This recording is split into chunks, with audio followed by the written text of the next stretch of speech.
Hello friends, आज अपन बात करने वाले हैं भारत और सोवियत संघ के बीच में संबंध, यानी भारत और सोवियत संघ जिसे शॉर्ट में यूएसएसआर के नाम से जानते हैं, उनके बीच में संबंध देखने वाले हैं। ये हमारा टॉपिक चल रहा था दो ध्रुवीयता का अंत, ठीक है। और इस पर मैंने 2 वीडियो ऑलरेडी बना दी है, उनमें मैंने खोलकर सभी चीज़ों को दर्शाया है। यदि आपने वो वीडियो नहीं देखा है तो प्लीज़ उसका लिंक मैं डिस्क्रिप्शन बॉक्स में डाल दूंगा, आप वहाँ पर उसको जाकर देख सकते हो। स्पष्ट तरीके से समझाया गया है। आज अपन इसके ऊपर खुलकर चर्चा करेंगे, क्योंकि भारत और सोवियत संघ के रिश्ते तो काफ़ी प्रचलित हैं, दोनों की संस्कृतियाँ काफ़ी मेल खाती है। तो शुरू करते हैं इस टॉपिक को। यदि आप हमारे यूट्यूब चैनल पर नए हो तो इस यूट्यूब चैनल को सब्सक्राइब कर लीजिए, क्योंकि आपको कई वीडियो में देखने को मिला होगा कि जो कोई भी पढ़ाता है या कोई भी आप वीडियो देखते हो तो उसमें ये बोलता है लाइक, सब्सक्राइब और कमेंट करना ना भूले। तो उसका मतलब ये होता है कि उसकी जो मेहनत है वो आपकी उंगली में है, और उंगली से यदि सब्सक्राइब करोगे तो उसकी मेहनत का फल मिल जाएगा और कुछ भी नहीं है। तो आप करना चाहो तो कर सकते हो। तो शुरू करते हैं। हमने शीत युद्ध का दौर पढ़ा, फर्स्ट अध्याय में अपन ने पढ़ चुका है। इसके बीच में भारत और सोवियत संघ के बीच में कैसे संबंध रहे उसके बारे में पहले देखेंगे, ठीक है। तो शीत युद्ध का दौर 1945 से 1991 के बीच में रहा, और इस दौर में भारत और सोवियत संघ के बीच में गहरे संबंध रहे, बहुत ही अच्छे संबंध रहे। आप ये बोल सकते हो कि बहुआयामी संबंध रहे,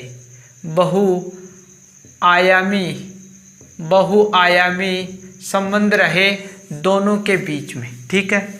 अब इन संबंधों को देखकर, यानी भारत और सोवियत संघ के बीच में संबंधों को देखकर आलोचक ये बोलते हैं, आलोचकों का कथन है कि दोनों के बीच में, यानी भारत और सोवियत संघ के बीच में संबंधों को देखकर ऐसा प्रतीत होता है कि शीत युद्ध के दौरान विश्व 2 गुटों में बटा हुआ था, और उस गुट में भारत सोवियत संघ का हिस्सा हो, ऐसा आलोचकों को लगता है। संबंधों के आधार पर उन्होंने ये स्पष्ट किया है, यानी दोबारा से रिपीट कर रहा हूँ कि उन्होंने इन संबंधों के आधार पर यह स्पष्ट किया कि दोनों के बीच में संबंध इतने गहरे हैं, इससे ऐसा प्रतीत होता है कि भारत सोवियत संघ गुट में सम्मिलित हो, यह आलोचक मानते हैं। लेकिन ऐसा कुछ भी नहीं था। भारत और सोवियत संघ के बीच में संबंध अवश्य अच्छे थे, लेकिन भारत सोवियत संघ के गुट में सम्मिलित नहीं हुआ, क्योंकि उस समय विश्व 2 गुटों में बटा हुआ था, संयुक्त राज्य अमेरिका और सोवियत संघ, जिसे अपन शीत युद्ध कहते हैं। 1945-1991 के बीच में विश्व 2 गुटों में बट गया था, और ये 2 गुट अलग अलग थे, ठीक है। दोनों की विचारधारा अलग अलग थी। सोवियत संघ जो साम्यवादी विचारधारा का समर्थन करता था, इधर आप संयुक्त राज्य अमेरिका को देखोगे तो वो पूंजीवादी विचारधारा का समर्थन करता था। इसलिए इनके बीच में युद्ध चला। ये युद्ध वाक युद्ध था, कोई बड़ी हानि नहीं हुई। अब इनके बीच में जो विश्व के जो कमज़ोर राष्ट्र थे, जो गुलामी से मुक्त हुए थे, क्योंकि भारत 1945 के बाद में, यानी 1947 को आज़ाद हुआ था भारत, और उस समय स्थिति बहुत बिगड़ी हुई थी, और उस समय विश्व 2 गुटों में बटा हुआ था। अब भारत ये चाहता, अपनी स्थिति को मजबूत बनाना चाहता था। उस समय 200 राष्ट्र ऐसे थे जो एशिया, अफ्रीका और लैटिन अमेरिका से स्वतंत्र हुए थे। उनको किसी के सहारे की जरूरत थी, लेकिन भारत ने गुट निरपेक्षता की नीति अपनाई, किसी भी गुट में सम्मिलित नहीं हुआ, क्योंकि उसको पता था कि यदि मैं संयुक्त राज्य अमेरिका के गुट में सम्मिलित हो जाऊंगा तो सोवियत संघ नाराज हो जाएगा, और सोवियत संघ के गुट में सम्मिलित हो जाऊंगा तो अमेरिका नाराज हो जाएगा। इसलिए उसने गुट निरपेक्षता की नीति अपनाई। कुछ देशों ने या तो सोवियत संघ के गुट में सम्मिलित हो गए, कुछ देश संयुक्त राज्य अमेरिका के गुट में सम्मिलित हो गए, और कुछ देश ऐसे थे जो दोनों गुटों में सम्मिलित नहीं हुए। इसी कारण भारत के सोवियत संघ से तो अच्छे संबंध रहे और उससे कम, थोड़े कम संयुक्त राज्य अमेरिका से संबंध रहे। इसी कारण आलोचक इसको देखकर ऐसी धारणा व्यक्त करते हैं। ठीक है, यहाँ तक समझ में आ गया। अब अपन ये देखने का प्रयास करेंगे कि आर्थिक क्षेत्र पे इन दोनों राष्ट्रों के बीच में कैसे संबंध रहे, वो देखने का प्रयास करेंगे। आर्थिक क्षेत्र में यानी सोवियत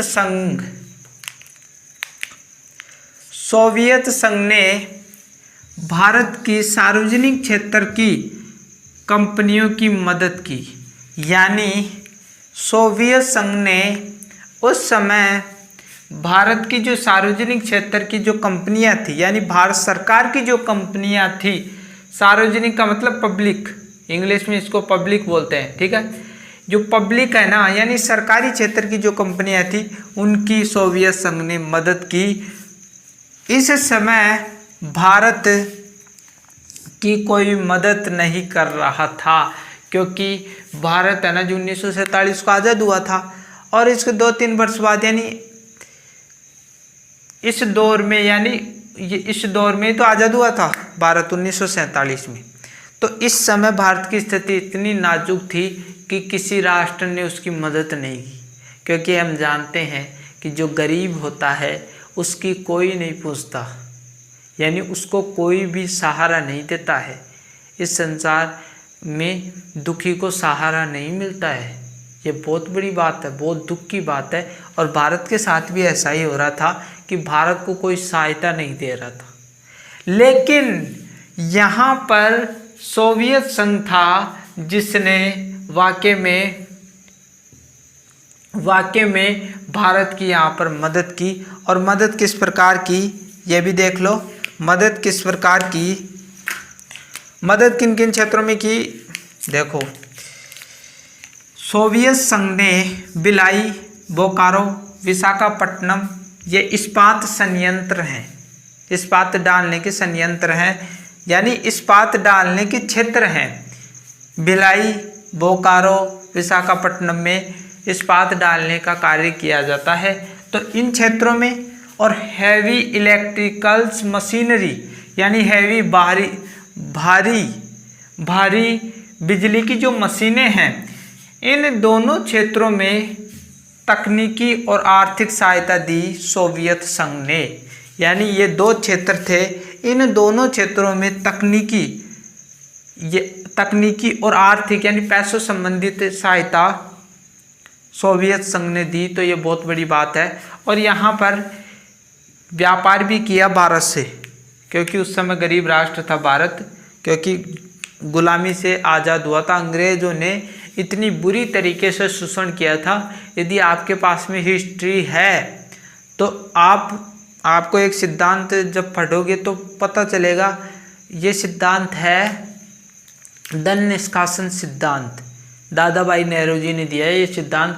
और इस सिद्धांत में दादा भाई नेहरू जी ने पूरी खोलकर बताने का प्रयास किया है कि 1775 से प्लासी का युद्ध जीता था, किस प्रकार अंग्रेज़ों ने उस समय से ही शोषण जारी रहा। और 1947 तक, यानी 1757 से 1947 तक किस प्रकार भारत के धन को विदेश में ले गया, यानी इंग्लैंड ले गया अंग्रेज, उसमें डिस्कस किया गया। तो वो पढ़ना बहुत ही इंटरेस्ट आएगा और आपको पता चलेगा कि किस प्रकार अंग्रेज़ों ने भारत का शोषण किया था। तो इस समय गरीब राष्ट्र था और उससे सोवियत संघ ने व्यापार भी किया।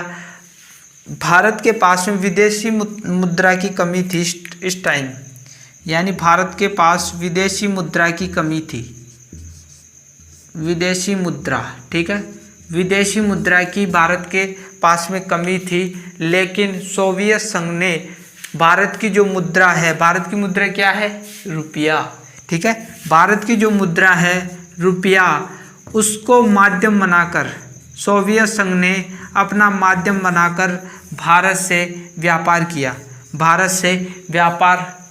था। इसके पश्चात फ्रेंड्स, भारत और सोवियत संघ के बीच में राजनीतिक क्षेत्र में कैसे संबंध रहे वो देखेंगे, ठीक है। यानी सोवियत संघ जिसे USSR के नाम से जानते हैं, उसने कश्मीर मामले में, यानी ये जो मामला है वो पाकिस्तान, आप सबको पता है, पाकिस्तान और भारत के बीच में चल रहा है ये मुद्दा। वर्सेज लगा दो आप, वर्सेज भारत के बीच में ये कश्मीर मुद्दा बना रहता है और पाकिस्तान ये कहता है कि कश्मीर है ना जो हमारा है, और भारत ये कहता है कि कश्मीर हमारा है। इसलिए इनके बीच में झगड़े होते रहते हैं। इनके सीमा संबंधित विवाद भी काफ़ी प्रचलित हैं। इसलिए पाकिस्तान क्या करता है कि कश्मीर में आतंकी हमले कराता है, कश्मीर आतंकवादी संगठनों को पनाह देता है, जिसमें एक प्रमुख संगठन विद्यमान है जैसे हिजबुल्लाह मुजाहिदीन, एक प्रमुख आतंकवादी संगठन है। उसको ये पाकिस्तान सहायता देकर भारत पर हमले कराता है, विशेषकर कश्मीर में हमले होते ही रहते हैं। जैसे एक पुलवामा हमला हुआ था, उरी देख लो। तो इस प्रकार के ये हमले कराता रहता है और ये कश्मीर का मुद्दा भारत और पाकिस्तान के बीच में बना ही रहता है। तो इस मुद्दे पर संयुक्त राष्ट्र संघ क्या है? संयुक्त राष्ट्र संघ, जिसे शॉर्ट में यूएनओ के नाम से जाना जाता है, इंग्लिश इसकी ये होगी यूनाइटेड नेशनल ऑर्गेनाइजेशन, संयुक्त राष्ट्र संघ। ये एक ऐसी संस्था है जो विश्व में युद्ध न होने देती है और शांति की व्यवस्था करने का प्रयास करती है। यदि दो देशों के बीच में कोई विवाद है तो उसको सुलझाने का प्रयास भी यह करती है ताकि कोई बड़ी हानि नहीं हो। मानव के अधिकारों की बात करती है ये यूएनओ। तो इस मुद्दे पर सोवियत संघ ने, यानी इस मुद्दे पर सोवियत संघ ने संयुक्त राष्ट्र संघ में भारत का पक्ष रखा, यानी भारत का समर्थन दिया सोवियत संघ ने। उसने ये समर्थन दिया कि भारत जो बोल रहा है वो सही है, भारत का ही कश्मीर है, पाकिस्तान का नहीं है। इस प्रकार संयुक्त राष्ट्र संघ में ऐसा समर्थन देना कोई छोटी मोटी बात नहीं है। और पाकिस्तान का समर्थन कौन देता है? चीन देता है। भारत पाकिस्तान को आतंकवादी देश घोषित करने का प्रयास करता है संयुक्त राष्ट्र संघ में, लेकिन भारत अस्थायी सदस्य होने के कारण ऐसा कामयाब नहीं हो पाता है, क्योंकि दूसरी ओर पाकिस्तान का जो दोस्त है वो चीन है, और चीन को है ना जो संयुक्त राष्ट्र संघ में स्थायी सदस्यता मिली हुई है और भारत को स्थायी सदस्य नहीं मिली हुई है। चीन को वीटो पावर मिला हुआ है, तो वो इसको बचा लेता है कि ऐसा कुछ भी नहीं है, पाकिस्तान आतंकवादी संगठनों को पनाह नहीं देता है। तो पाकिस्तान इस प्रकार बच जाता है। और इधर ये जो भारत है, भारत सोवियत संघ, उसी प्रकार सोवियत संघ ने भी भारत का पक्ष रखा कि कश्मीर जो मामला है वो सही है और कश्मीर भारत का ही है। तो इस प्रकार विवाद चलते रहते हैं और उस विवादों में सोवियत संघ द्वारा भारत को सहायता देना ये सीधा स्पष्ट करता है कि सोवियत संघ और भारत के बीच में कितने अच्छे रिश्ते हैं। आगे बढ़ते हैं। भारत और पाकिस्तान के बीच में युद्ध हुआ था। देखो 1965 को भी हुआ था ये युद्ध, और विशेषकर 1971 को भी हुआ था। तो 1971 को जब युद्ध हुआ तो युद्ध में है ना जो सोवियत संघ ने सहायता दी थी, यानी सोवियत संघ ने पाकिस्तान और भारत के बीच में 1971 का जो युद्ध हुआ था उसमें सहायता दी थी। जैसे सहायता कैसी? हथियारों की सहायता प्लस आप देख लो खाने पीने की चीज़, सैनिक संबंधी सहायता, इस प्रकार की बहुत सारी सहायता दी थी। तो इस प्रकार कदम कदम पर सोवियत संघ ने भारत को सहायता देने का प्रयास किया है। ठीक है। बदले में भारत ने क्या किया? बदले में जो भारत ने है ना सोवियत संघ की विदेश नीति का अप्रत्यक्ष रूप से समर्थन दिया। अप्रत्यक्ष रूप से का मतलब ये है कि भारत ने दिखावा नहीं किया दुनिया के सामने कि मैं इसकी विदेश नीति का समर्थन कर रहा हूँ। अप्रत्यक्ष रूप से किसी को पता नहीं चला, लेकिन अप्रत्यक्ष रूप से इसकी जो विदेश नीति, यानी विदेश नीति बहुत अच्छी है, इस प्रकार की समर्थन दिया कि आपकी विदेशी नीति बिल्कुल अच्छी है। और वाकई में सोवियत संघ की विदेश नीति एक बहुत ही अच्छी है, और भारत और सोवियत संघ की जो विदेश नीति है वो एक दूसरे के मेल खाती है। ठीक है, तो इस प्रकार सहायता दी। अब आगे अपन पढ़ते हैं कि तीसरा संस्कृति, यानी संस्कृति के क्षेत्र में दोनों के बीच में संबंध कैसे रहे वो देखते हैं। भारत की जो हिंदी फिल्में हैं और भारत की जो संस्कृति है वो यूएसएसआर में लोकप्रिय है, सोवियत संघ में लोकप्रिय है। जो हिंदी फिल्में हैं उनको सोवियत संघ देखना पसंद करता है। भारत की जो संस्कृति है, पौराणिक संस्कृति है, उसको भी यूएसएसआर मान्यता देता है, क्योंकि भारत की संस्कृति विश्व की सबसे पुरानी संस्कृति मानी जाती है और वो कभी मिट नहीं सकती। आज तक भी भारत की संस्कृति विदेशों में प्रचलित है। कई संस्कृतियां समाप्त हो गई, जैसे मेसोपोटामिया की संस्कृति, चीन की संस्कृति समाप्त हो गई, लेकिन भारत की संस्कृति अभी भी विद्यमान है। भारत की संस्कृति के बारे में आपको सेकेंड ईयर में पढ़ने को मिलेगा, यानी 14वीं क्लास में आपको पढ़ने को मिलेगा हिस्ट्री में भारत की संस्कृति की चर्चे। आगे देखे जाओ तो भारत की संस्कृति भाई, ऐसे देश में आप निवास करते हो जहाँ पर वीर योद्धा हुए। भारत की संस्कृति ने ऐसे वीरों को जन्म दिया जो आज भी हम उनके गुणगान गाते हैं। यहाँ पर योग प्रचलित है, ऋषि बहुत सारे हुए। विदेशों में जाकर देख लो आप, वहाँ पर ऋषि हैं क्या, उनको बाहरी सुख मिला हुआ है, अंदर का जो सुख होता है वो भारत में ही है। भारत के जो योग हैं और भी बहुत सारी चीज़ें, ब्रह्मचर्य, ये भारत की जो संस्कृति है अब वर्तमान में विदेशों में भी अपनाया जाने लगा। योग है वो विदेशों में भी किया जाने लगा, क्योंकि उनको शांति नहीं मिल रही है। भाई वो विदेशी है ना जो सोते टाइम नींद की गोली लेकर सोते हैं, नींद नहीं आती। और भारत के वासियों को देख लो, भारत के लोगों को देख लो, खर्राटे मार के सोते, क्या है, योग है। बहुत सारी चीज़ें हैं। भारत में शांति विदेशों के मुकाबले शांति भारत में देखने को मिलेगी। तो भारत की संस्कृति है, भारत की संस्कृति में त्योहार आते हैं, जीने का इतना अच्छा तरीका भारत की संस्कृति में व्यवस्थित किया गया है कि एक साल का पता ही नहीं चलता कि दीपावली आई, होली आई। इस प्रकार की बहुत सारी चीज़ें भारत की संस्कृति में देखने को मिलती हैं। तो यहाँ की जो विवाह पद्धति है उसका भी समर्थन करता है यूएसएसआर। तो बहुत सारी इंटरेस्टिंग चीज़ें हैं। विवाह किस प्रकार होता है, घोड़ी पर दूल्हा चढ़ता है, तो इस प्रकार की बहुत सारी चीज़ें यूएसएसआर को पसंद आती है। और यूएसएसआर को पसंद नहीं आती, बहुत सारी कंट्रियों में भी भारत की संस्कृति प्रचलित है। तो लोकप्रियता यूएसएसआर में हिंदी फिल्म और भारतीय संस्कृति की ज़्यादा देखने को मिलेगी। जो भारत के लेखक हैं और कलाकार हैं उन्होंने यात्रा की यूएसएसआर की, यानी भारत के यानी भारतीय लेखक है और कलाकार हैं जो यूएसएसआर में यात्रा करने के लिए भी गए थे। तभी तो भारत की संस्कृति विदेश में जा पहुँची, तभी तो यूएसएसआर में जा पहुँची, सोवियत संघ में जा पहुँची।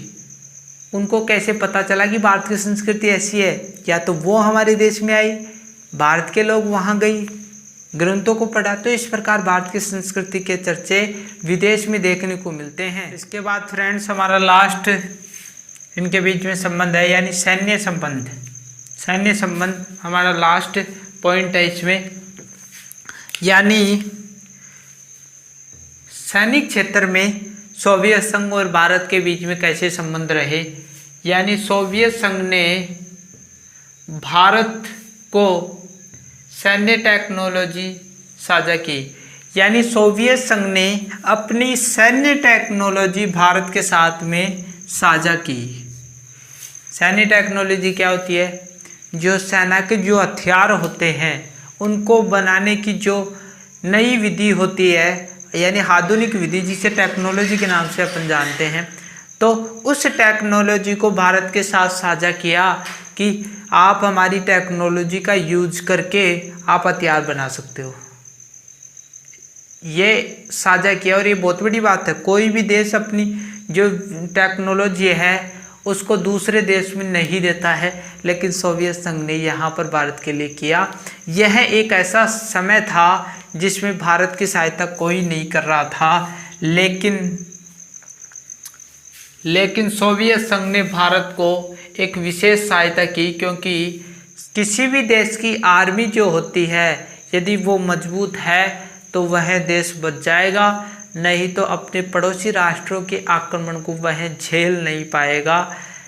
जैसा कि आपको पता है, अभी की बात है वर्तमान की ही, कि तालिबान जो है उसने, तालिबान एक आतंकवादी देश है, उसके पास में पड़ता है अफ़गानिस्तान पर हमला कर दिया और वहाँ के पूरे क्षेत्र को अपने नियंत्रण में ले लिया, अपनी सरकार स्थापित की। वहाँ के अफ़गानिस्तान के जो नेता थे वो वहाँ से भागते नजर आए, दूसरे देशों में शरण ले ली। वहाँ के जो नागरिक अफ़गानिस्तान के, उनको वहाँ पर भागने के लिए मजबूर किया। तो इस प्रकार अफ़गानिस्तान की आर्मी सेना मजबूत नहीं थी, इसी कारण बाहरी जो तालिबान था वो आकर अफ़गानिस्तान में अपना परचम फहरा दिया। तो इस प्रकार किसी भी देश की आर्मी है ना जो बहुत ही मजबूत, यदि मजबूत है तो वो देश बच जाता है। इसी प्रकार भारत की उस समय सैनिक क्षेत्र में टेक्नोलॉजी की आवश्यकता थी, क्योंकि यहाँ पर बहुत सारे युद्ध हो रहे थे। जैसे 1962 में चीन के साथ युद्ध हुआ, 1965 को पाकिस्तान के साथ युद्ध हुआ, 1971 को पाकिस्तान के साथ युद्ध हुआ। तो इस समय भारत को सैनिक क्षेत्र में एक विशेष आवश्यकता थी और उस विशेष आवश्यकताओं को सोवियत संघ ने पूरा किया। यह एक ऐसा समय था जिसमें भारत को सोवियत संघ ने जो सहायता दी उसको इनकार नहीं किया जा सकता। भाई आगे आप देखोगे कि भारत वर्सेस सोवियत संघ के बीच में कई ऐसे समझौते हुए जिसमें भारत संयुक्त रूप से उपकरण तैयार कर सका। यानी भारत और सोवियत संघ के बीच में बहुत सारे ऐसे समझौते हुए जिसमें भारत को मौका मिला सोवियत संघ के साथ मिलकर अपने उपकरण तैयार करने का। ऐसा कोई देश ऐसा मिलकर उपकरण तैयार करता है? नहीं भाई, सोवियत संघ ने ही भारत का साथ दिया और भारत ने बहुत सारे हथियारों यानी जो परमाणु बम का भी आविष्कार सोवियत संघ की सहायता से ही भारत ने किया था। तो इस प्रकार भारत और सोवियत संघ के बीच में जो संबंध है वो बहुत ही निराले हैं। आज अपन को इन संबंधों के बारे में जानकारी मिली है और इसको याद भी रखना वेरी इम्पोर्टेंट है। तो फ्रेंड्स, आज की वीडियो में इतना ही। यदि वीडियो अच्छी लगी हो तो लाइक, सब्सक्राइब और कमेंट करना ना भूलें। ये जो लाइक, सब्सक्राइब और कमेंट जो है वो ही हमारी मेहनत है और कुछ भी नहीं मिलता। हमारी जो यूट्यूब देता है उसमें और कुछ भी नहीं मिलता। इन कमेंटों, सब्सक्राइब और लाइक से ही हमें पैसे मिलते हैं। तो आप देख लेना। मिलते हैं अगली वीडियो में, तब तक के लिए जय हिंद, जय भारत, थैंक यू।